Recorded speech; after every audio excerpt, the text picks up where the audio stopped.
We are coming up into the end of the year, and that means, like many places in the world, holiday season is upon us. But what do people here in Serbia celebrate? What time of the year do they celebrate? And how do they celebrate it? And why do they celebrate it on those times? That's what we're going to talk to you about today.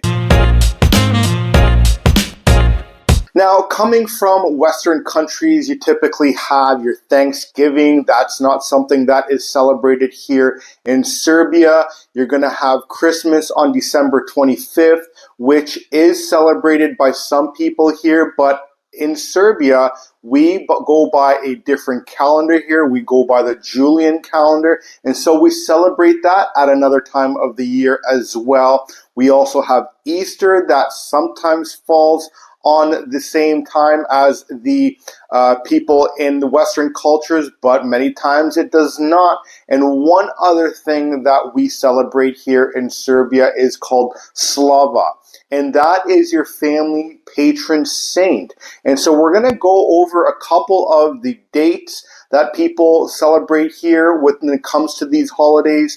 We're also going to explain to you some of the Slava dates, as well as where Slava came from. And this is something that I'm going to go into a lot more detail into the Relocation guide that's going to be coming out in the near future, well before the end of the year. So that's something that you're looking to obtain. Please feel free to reach out to us at relocationserbia.com.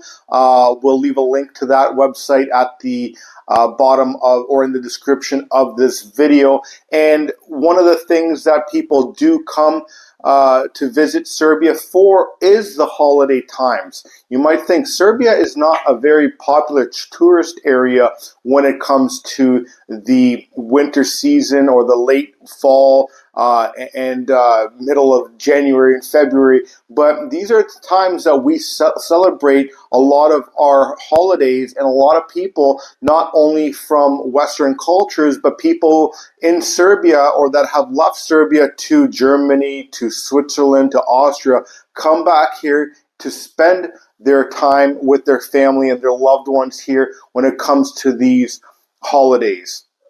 Now, the biggest one I want to talk to you about, and I'm going to get into the Christmas time here, which is not December 25th, like many people think that it does fall on. We'll get into that later on the video. But the biggest one that we celebrate here is called Slava. Slava is the patron saint of the family and is actually a pagan holiday brought in during the occupation of Serbia during the Ottoman Empire. And the Serbian Orthodox Christians were under constant pressure. The Ottomans imposed strict laws and restrictions to Christian worship and gatherings. And as majority of the population had to abide by Islamic law. And so what did the Serbian people do is they came up with the freely celebrated Slava and the work around the Islamic laws and restrictions that were imposed by the Ottoman Empire. And so what they did was, instead of holding large public gatherings, they were able to gather in these with Serbian families and in their own household, and so that they can actually have something to celebrate and to talk and to be with one another. Because if you were not following these strict laws by the Ottoman Empire, you were forbid to hang out with each other. And so the feast of the patron saint became a religious and social event that allowed families to keep their faith alive and maintain community cohesion without directly violating the Ottoman-imposed restrictions. One of the things you'll have to note, and I'll go through a couple of the Slava's dates and what the names are, but some of them actually fall on Lent, and so they're not. It's funny that they fall on Lent here, being in Serbia, that we're a largely meat-eating society, is that you're supposed to fast. and not eat anything that comes from an animal or produced by an animal. And so some of the Slavas fall on that and some of them do not. But some of the ones that you'll get into, especially if you're here November 8th, is Saint Mitrovdan. That is on November 8th. You'll have the biggest one, which is Sveti Nikola. That is December 19th here in Serbia. St. Nicholas is the biggest one out of all of them. Then you'll also have Jovanjdan. You'll have the Saint Sava Day, and that one's on January 27th. Jovanjdan is January 20th. Then you'll also have Đurđevdan, which is May 6th. And so that is another very big one as well. Now, when it comes to Slava, some people will fast, for a couple days beforehand, go to church, bless the women will typically bake bread. They'll have a couple other desserts that they'll take to the church, have it blessed by the priest, and then you come home, invite your family and friends, and you have a great feast.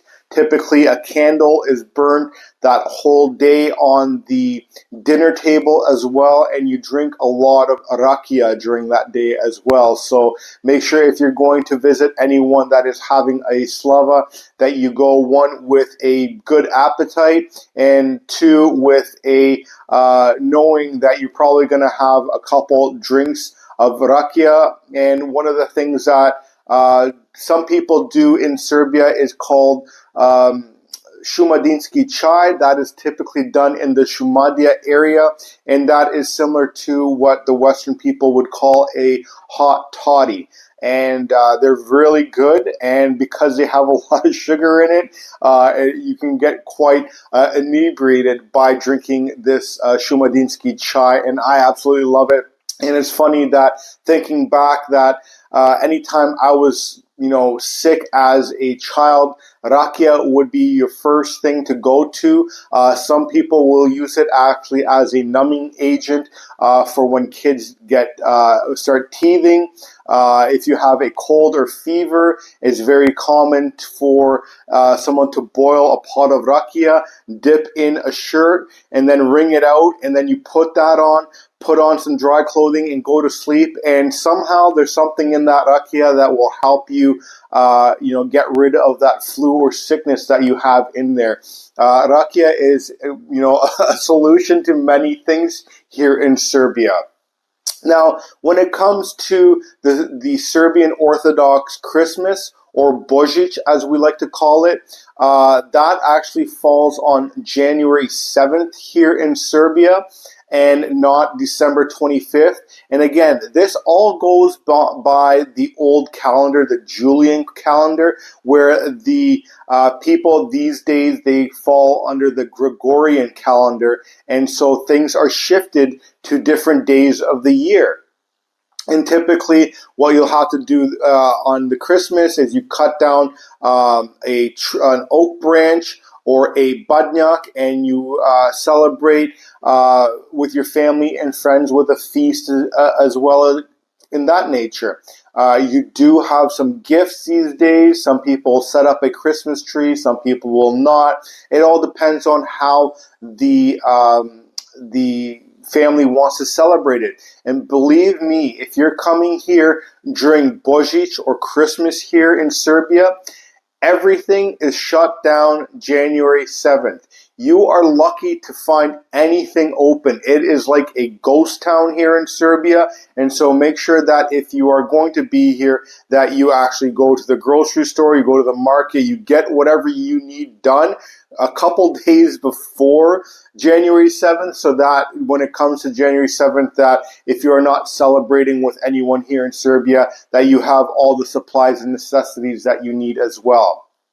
New Year's as well here is celebrated January 14th. Now, we do celebrate the January 1st New Year's here in Serbia as well, because there are people here from all over the world. It's one of the biggest it's actually a world event.